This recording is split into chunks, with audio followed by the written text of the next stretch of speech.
let's take a look at this. So again, going back to the homepage of the project, instead of going to preview, we're just gonna go get started, and from here we're just gonna go directly to the quick start in how to set up Drupal. So from here we have several commands that we can just copy. So I'm gonna start copying one by one and just typing or pasting on my CLI, my terminal.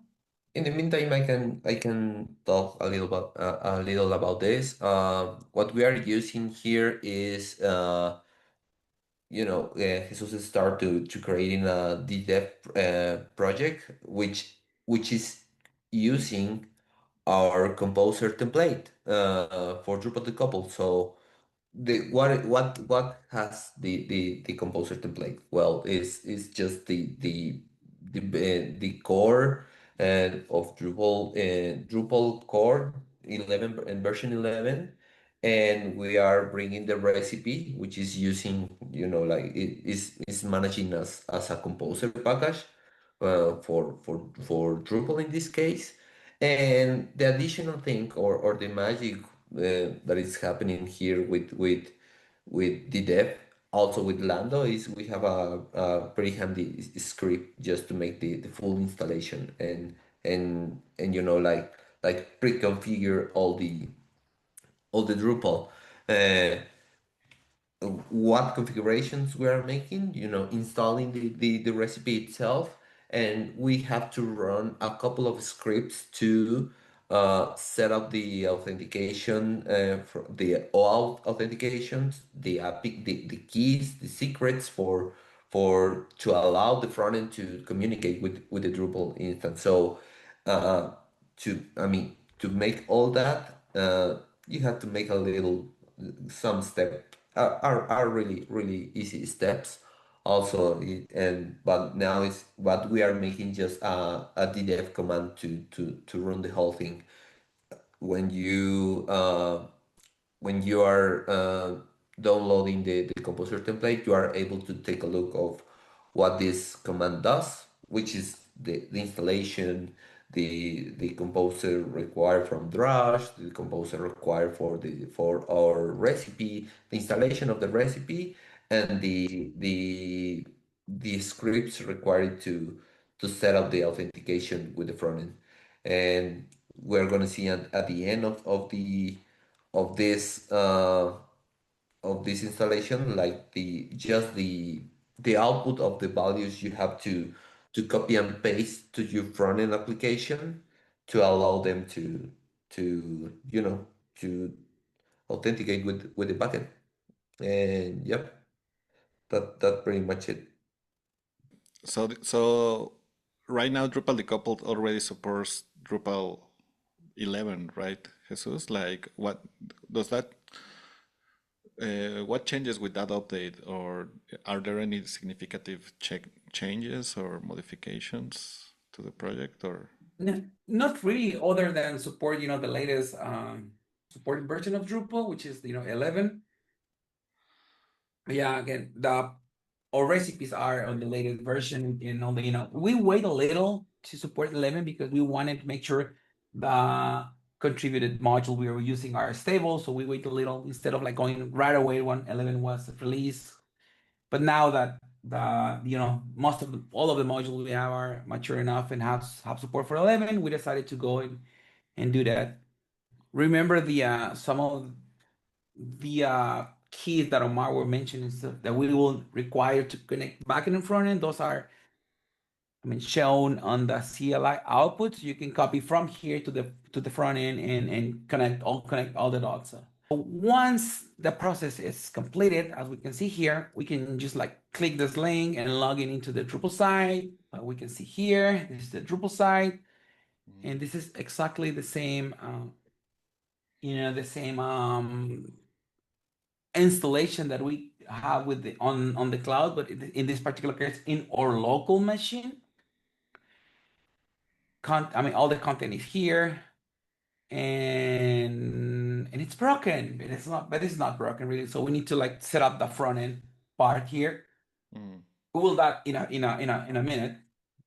Going back to the instructions, let's copy the front end command and just paste it on your terminal. Just give it an app name. So let's name it like Drupal Next.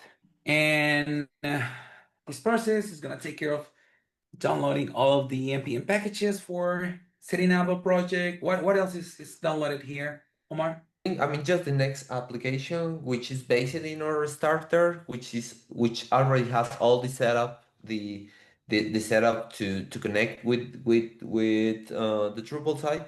Just is worth to mention that also these starters are in the, I will say, in the most recent versions from this couple of weeks, which, for example, in this case, we are using Next 16.1.6, which doesn't have all the older version problems from the React server component, things like that.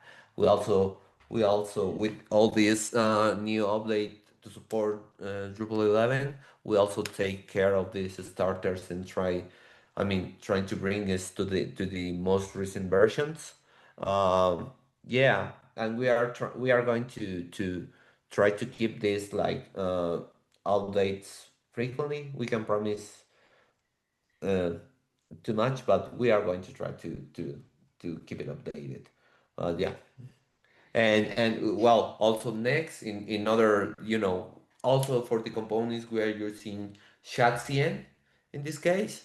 So also another good update to for in that matter is that we are now moving with the base UI components from shadcn. uh, which other thing? Like Tailwind 4. I mean, the most recent stuff uh, in in in in this world. But yeah, next and the new components of Chatien in base UI are already in these starters. And this starter also is pre-configured just to make it work with Chatien.